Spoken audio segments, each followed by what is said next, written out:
Amém. Irmãos, gostaria de convidar os irmãos a estarem abrindo as suas Bíblias, Marcos capítulo 9, versículo 30 ao versículo 41, continuando a nossa exposição no livro de Marcos. Marcos capítulo 9, do versículo 30 ao versículo 41.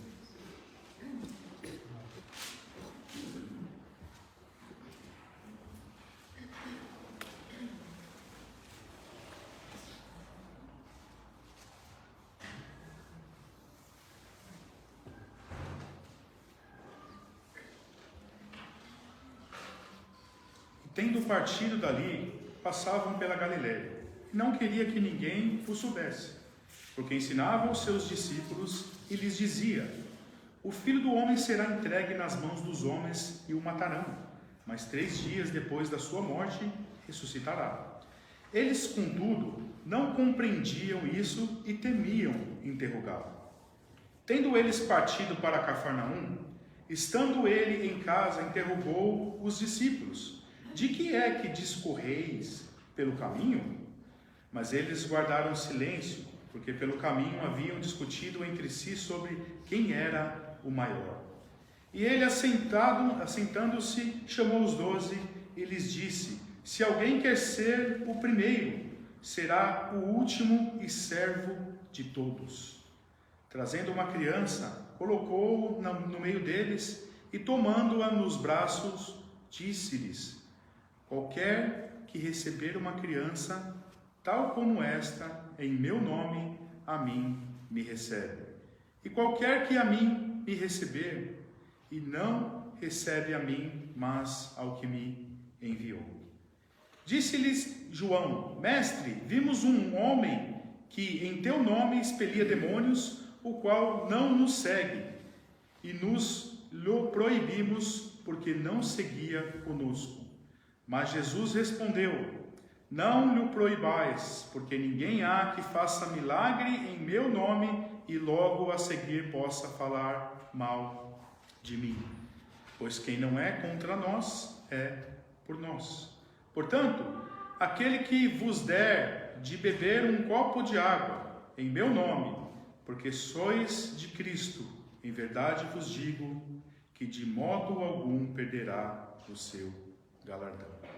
Senhor, nós te agradecemos pela tua palavra, te agradecemos, Senhor, por essa oportunidade nessa tarde de podermos refletir nas palavras maravilhosas e sábias do nosso Mestre, Senhor Jesus. Ó Senhor, abra o nosso entendimento, abra os nossos corações, Senhor, para que nós possamos guardar, Senhor, realmente a tua palavra no nosso coração, para que nós não venhamos pecar contra o Senhor. É o que nós oramos e te agradecemos no nome de Jesus. Amém. Como nós já vimos, irmãos, nos capítulos anteriores, vimos no capítulo 8 uma série de incidentes importantes e notáveis que ocorreram quando Jesus ministrou ali na área da Galileia, na área de Cesareia de Filipe. A confissão de Pedro, que nós vimos no capítulo 8, versículo 29. Vimos também o primeiro anúncio sobre a vinda do seu sofrimento, da sua morte, e da sua ressurreição. Vimos também a repreensão de Pedro e logo em seguida a contra-repreensão do Senhor Jesus. Vimos também no início do capítulo 9, aquele momento maravilhoso da transfiguração. Vimos também a cura de um menino possuído por um demônio. E chegamos aqui nessa parte. Depois dessas coisas, então, eles partiram de lá e passavam pela Galileia, como nós vemos aqui no versículo 30. E ali, Jesus decidiu ir a Jerusalém. Jesus deixou a região em torno de Cesareia de Filipe e seguiu ali para o sul, de volta para a área da Galileia. E esta é a última vez que nós vemos que Marcos diz que Jesus gastou algum tempo na Galileia até depois da sua ressurreição. Como ele embarcou nessa viagem, Jesus fez o seu melhor para manter a discrição. Ele não queria que ninguém soubesse, como nós vemos aqui no texto.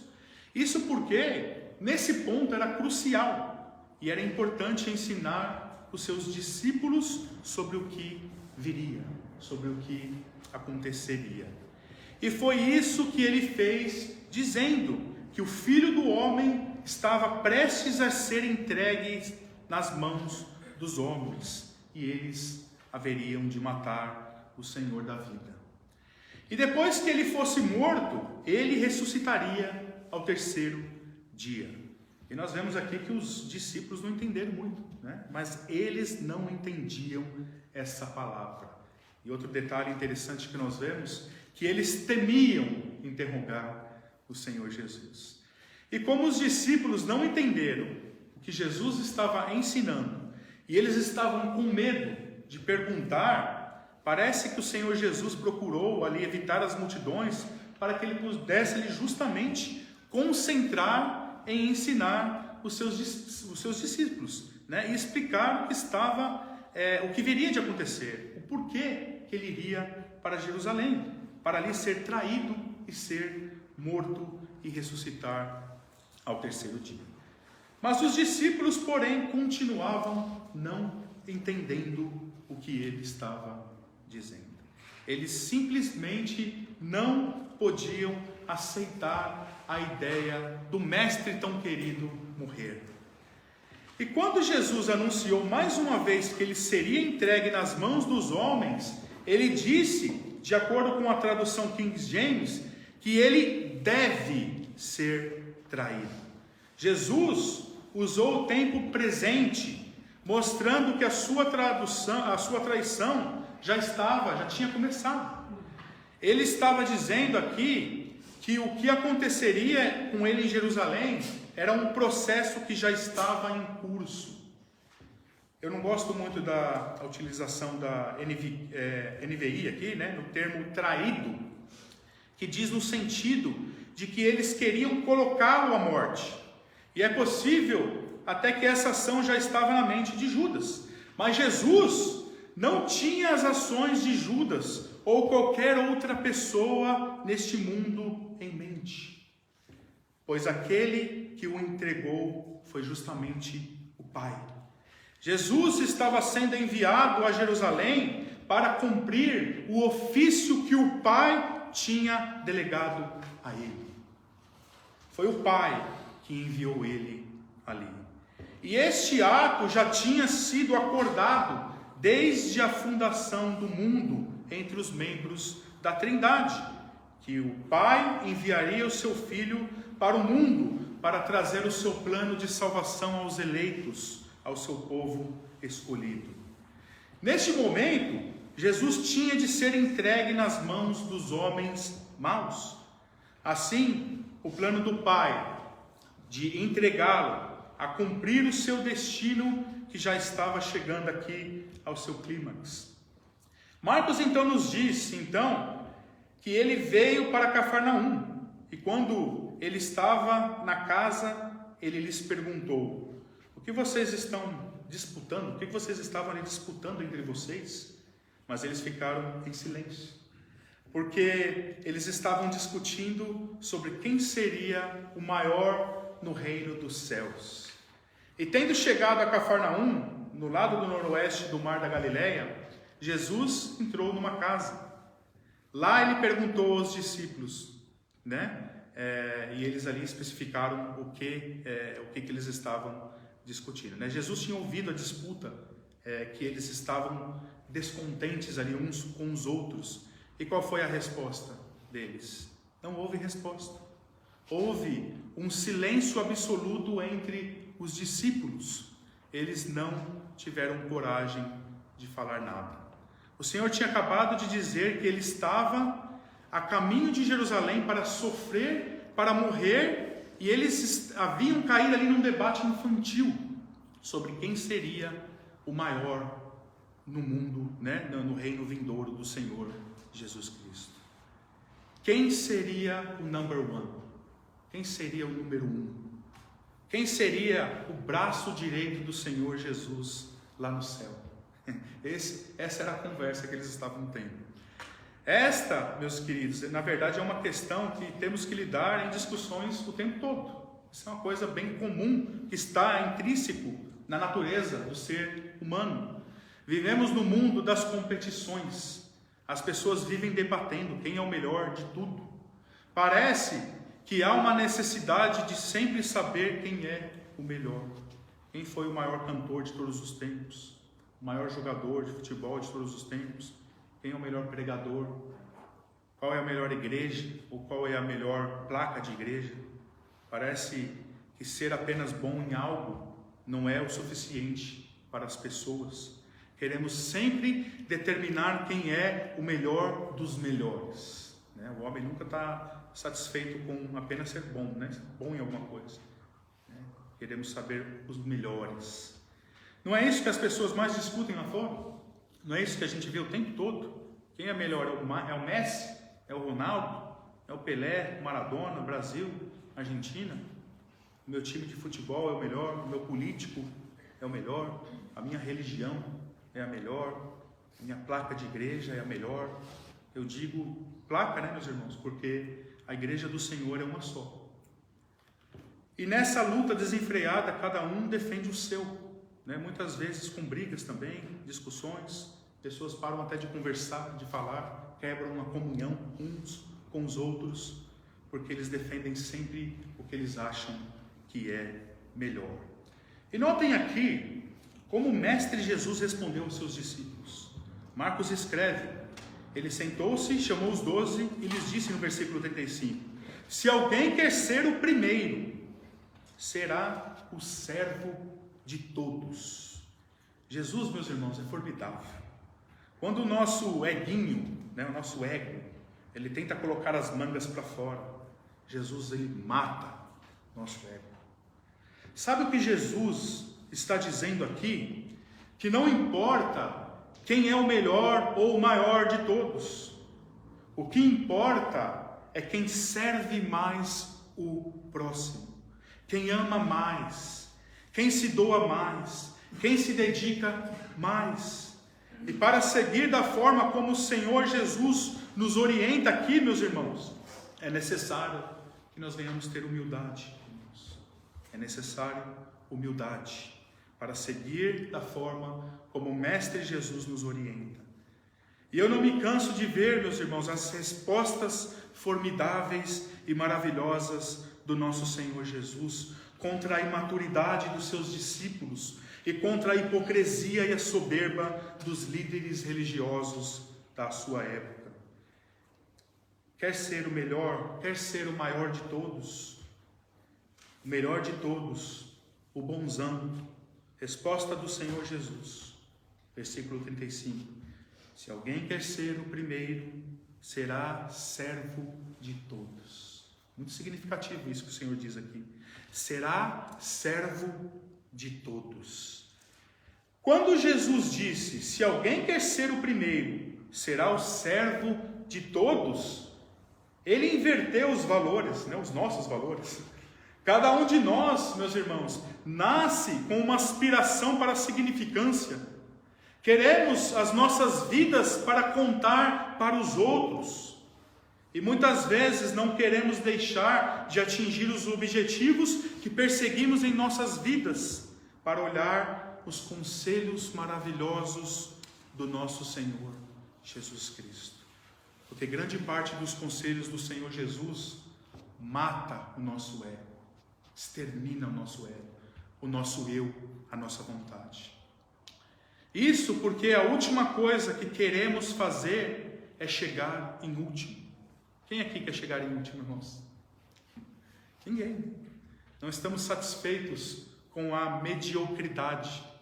Sonhamos com a glória de ganhar, de chegar ao auge do sucesso e chegar ao topo, de alcançar a grandeza de ser o melhor. O filósofo ateu Nietzsche disse algo bem interessante uma certa vez. Ele disse o seguinte: que a vontade do poder é o que bate no coração de cada ser humano. Um ateu sarcástico, por sinal aqui, conseguiu perceber algo que muitos cristãos não conseguem. Na verdade, meus irmãos, não precisa ser cristão para saber isso, que queremos sempre ser os melhores, queremos ser sempre a última cereja do bolo. Mas Jesus disse: se você quer ser grande, se você aspira à relevância, à importância, se você quer uma vida ilustre para poder contar para os outros, este não é o caminho do cristianismo. Este, na verdade, é o caminho do mundo. 2 caminhos aqui, meus irmãos, para se trilhar. O caminho de conquistar o mundo para ter relevância nesse mundo passageiro, ou escolher ser o último nesse mundo e optar por servir a todos, para ser o primeiro no céu. Se você realmente quer ser o primeiro no céu, no reino, você deve escolher ser o último aqui. É isso que o Senhor está dizendo. Isso aqui é um paradoxo. E Jesus usou essa ferramenta retórica várias vezes na Bíblia, né? Ele disse: se você quer viver, você tem que morrer.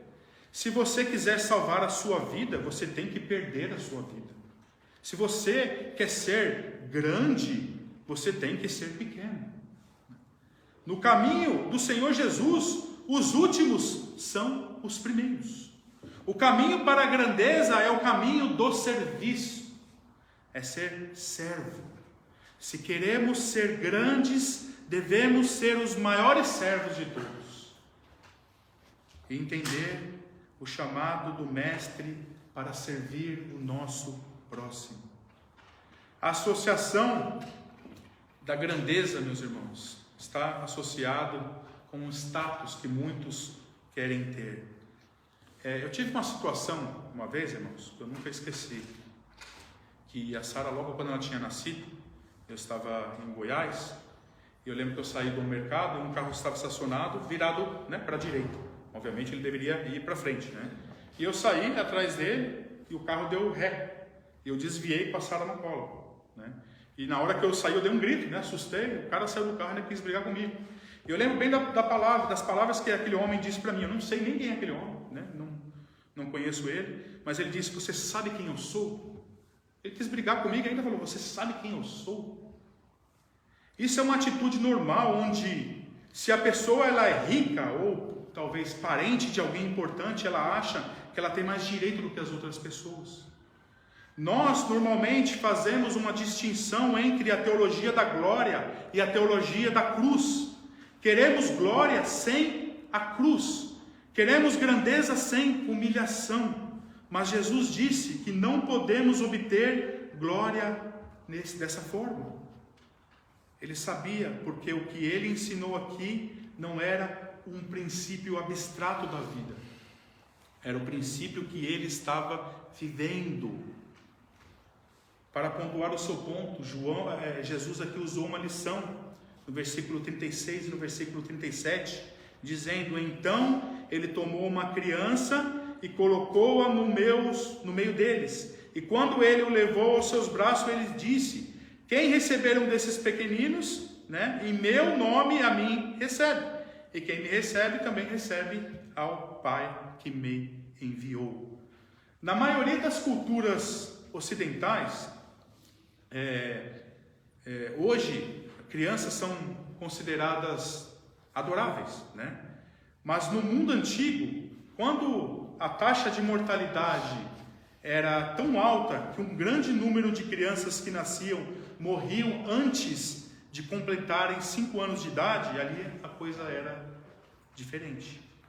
E nesse contexto, uma criança gerava muita desconfiança, até que chegasse a uma época em que era provável que ela sobreviveria.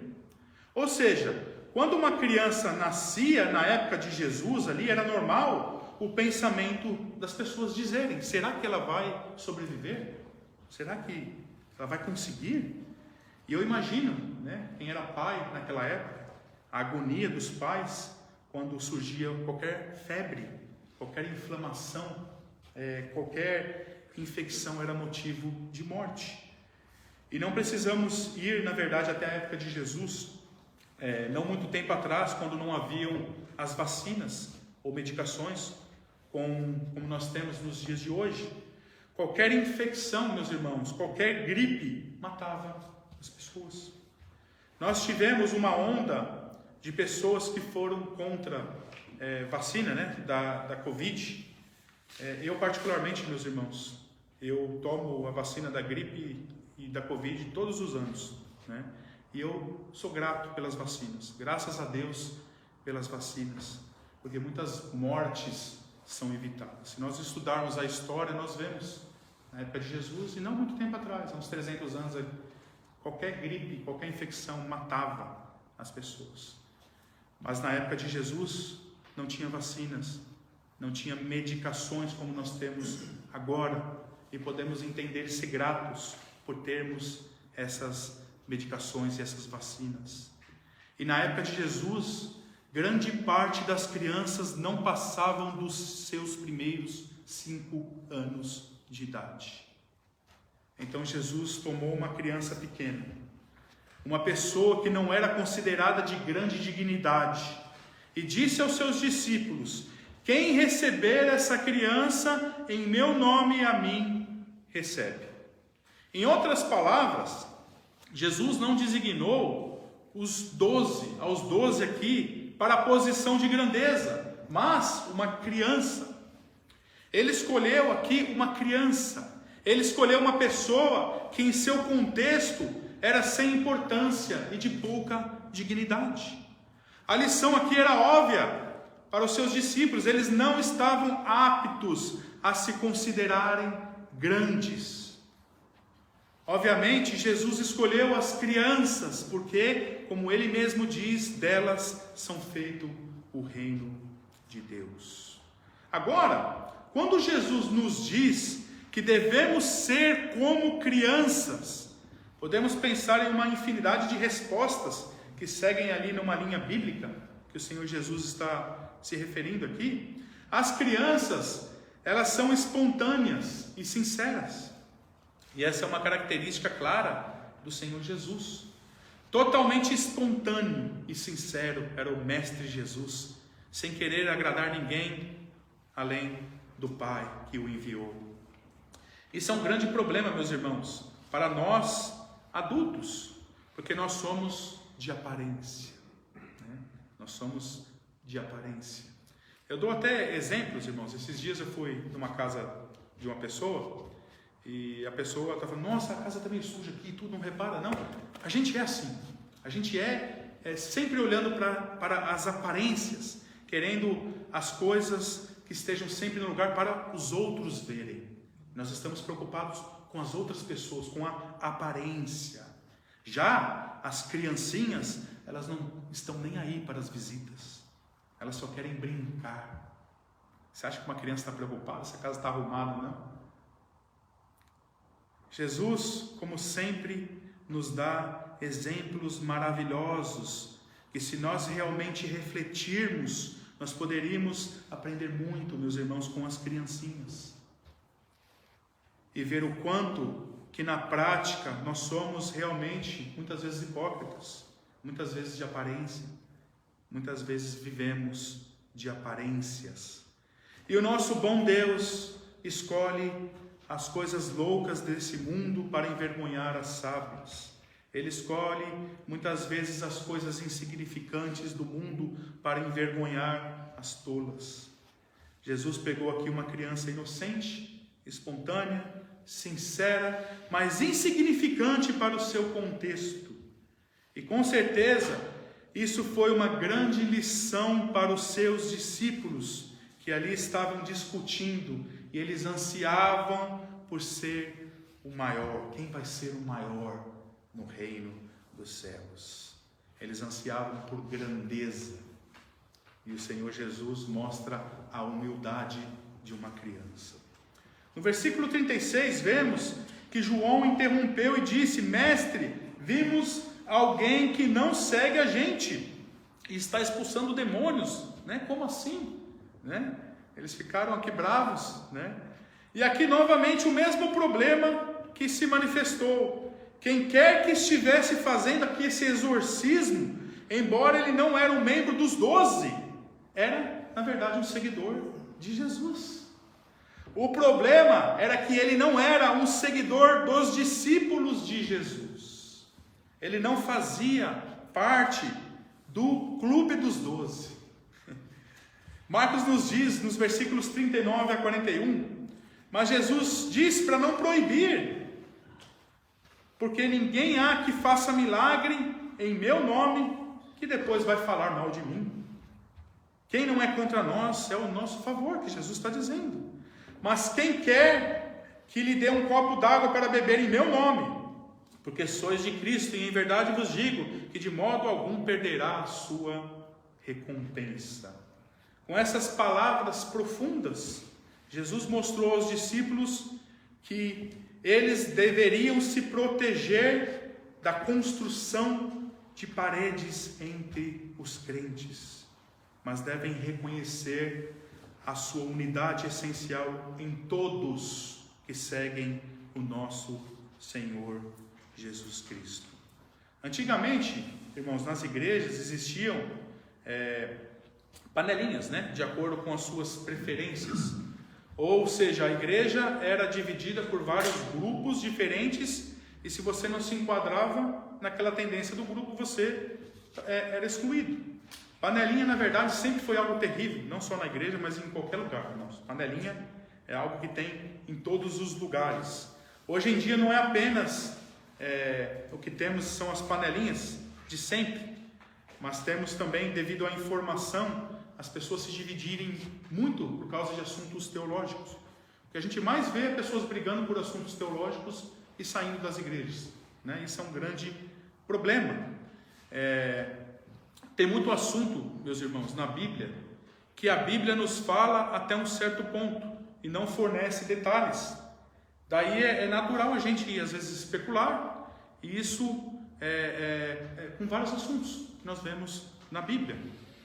Muitas pessoas falam, né, as questões polêmicas dos dinossauros, como que a gente encarar essa questão dos dinossauros, os dias em Gênesis foram literais ou não, e se Adão e Eva não tivessem pecado, como seria, coisas que a Bíblia não nos fala. Os filhos de Deus ali em Gênesis 6 eram anjos, os gigantes ali eram gigantes mesmo, eram homens altos, várias questões, irmãos, que as pessoas discutem, brigam e não chegam a lugar nenhum. Eu confesso aos irmãos que eu mesmo já mudei várias vezes a minha posição sobre diversos assuntos assim na Bíblia, e ainda mudo de opinião, né? Obviamente com menos frequência, e nós devemos fazer isso, porque conforme nós lemos a Bíblia, você é confrontado, você deve estar aberto para mudar de acordo com a palavra. Importante, meus irmãos, nós entendermos que existem doutrinas bíblicas que são inegociáveis também. Quais são elas? Suficiência de Cristo, Cristo o único caminho, Cristo a única verdade, o único que leva a Deus, o único intercessor entre Deus e os homens, Jesus o único perfeito, o único sem pecado. Todas essas coisas para nós são inegociáveis. Tudo que abala a linha cristocêntrica, por mais que seja o mínimo possível, nós devemos refutar e não devemos negociar. Esses são assuntos que nós não negociamos, né? Mas a Maria intercede também. Intercede coisa nenhuma, não. Só Jesus, o único que intercede entre Deus e os homens. Assuntos cruciais na Bíblia que nós não devemos negociar. Nós cristãos não negociamos.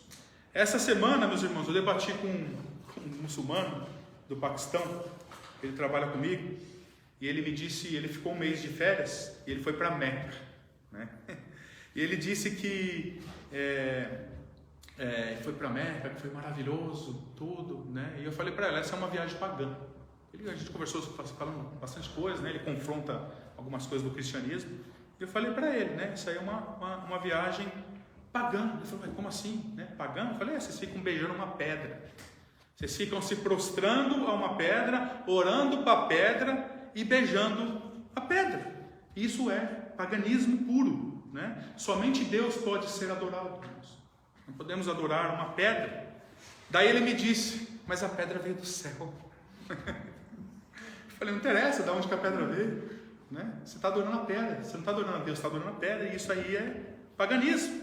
E ele mudou de assunto, né? Dizendo, Ah, mas a cidade do profeta, né, do messenger, né, do mensageiro de Alá, é uma paz maravilhosa. Né? É uma paz. Se você fosse lá, Fábio, você ia ver a paz que você ia sentir na... Aí eu falei assim, vou quebrar a perna dele de novo. Mais um paganismo. Além de vocês adorarem a pedra, vocês adoram a cidade. Eu não adoro Israel, eu não adoro São Paulo, minha cidade, eu não adoro nada. Eu adoro somente o Senhor Jesus. Aí mais um paganismo. Né? Aí a gente entrou nos assuntos ali, acabou que ficou meio feio. E a gente parou a conversa, né? O cristão, meus irmãos, não adora uma cidade, né? Não adora como muitos aí Israel, veem Israel como uma figura, né? Meca, Buda, Maomé, uma pedra. O cristão adora somente Jesus Cristo, o Deus encarnado. É o único que nós reverenciamos, o único que nós adoramos. E o cristão não negocia isso com ninguém. Com ninguém. Agora, meus irmãos, assuntos especulativos que não implicam em doutrina bíblica, por que eu deveria brigar ou excluir um irmão que pensa diferente de mim? Amanhã nós podemos pensar iguais. Eu, como disse, já mudei várias vezes, né, a forma de eu pensar, sempre tentando me enquadrar à Bíblia. E nós mudamos, irmãos. Então nós devemos estar atentos a isso. O Novo Testamento nos chama a reconhecer a diferença entre questões essenciais e questões não essenciais. Jesus tinha que ensinar seus discípulos essa verdade e ajudá-los a ver que esse exorcista não estava pecando em seguir os discípulos. Na verdade, ele era um seguidor de Jesus, é isso que o Senhor está dizendo. Que ele era a favor, ele não era contra. E aqui o grande problema de seguir homens. Você pode ser cristão sem seguir o pastor da igreja. Você pode ser cristão sem seguir uma denominação evangélica, mas deve congregar em uma, né, irmãos? Não vamos, né? Às vezes eu falo que a pessoa não deve seguir, né, a denominação ou se apegar à placa de igreja, não quer dizer que não devemos congregar, né? Você também pode não ser cristão, né, mas sem fazer várias coisas, irmãos. Mas você não pode ser um cristão se você não seguir a Cristo Jesus e a sua palavra. Ele rege a igreja através do seu santo evangelho. Você não pode ser cristão sem seguir Jesus e sem ter a Bíblia como a sua única regra de fé. Temos que valorizar e abraçar, meus irmãos, o ministério autêntico onde quer que nós o encontramos. Ao mesmo tempo que eu ressalvo também, é importante isso, que nós também temos que nos distanciar da heresia e combater as heresias sempre que nós encontrarmos. E é preciso muito discernimento, que nós possamos pedir discernimento ao nosso Senhor. Depois de anos com Jesus, ainda faltava discernimento aos discípulos, e da mesma forma nos falta também, meus irmãos, nos nossos dias. E esse é um processo que leva tempo. O Senhor trabalha com a gente, quebra o nosso coração duro, bate na nossa cabeça dura bastante, e a gente vai gradualmente, pela graça dele, aprendendo as coisas. No entanto, um bom lugar para começar é apreciar tudo o que é feito em nome de Jesus, como exemplo aqui. Mesmo aqueles que dão um copo de água para quem tem sede, a Bíblia nos diz que eles são reconhecidos por Jesus quando fazem isso em seu nome. Isso não quer dizer, irmãos, que entraremos no reino dando um copo de água a alguém, não é isso. Mas Cristo reconhece e aprecia qualquer momento onde Ele é honrado. Que nós possamos, meus irmãos, com a ajuda do Senhor, ser mais sinceros, mais puros, como as crianças, e abraçar os nossos irmãos autênticos, que amam o Senhor Jesus, mesmo que eles não façam parte do nosso clube dos 12. Que nós possamos entender essas coisas, meus irmãos. Vamos orar e agradecer ao nosso Senhor. Senhor, nós te agradecemos, te bendizemos por esse ensinamento da tua palavra. Quantos ensinamentos maravilhosos, Senhor, que o nosso bom mestre, o nosso bom pastor nos passa, Senhor. E que acima de tudo, Senhor, que nós possamos não querer ser os melhores, não ter o foco em exaltação própria, mas que nós possamos, como foi lido, Senhor, no início desse culto, Senhor, em João 3,30, que Ele possa crescer e que nós possamos diminuir, Senhor. É a nossa oração nessa noite, no nome santo de Jesus. Amém.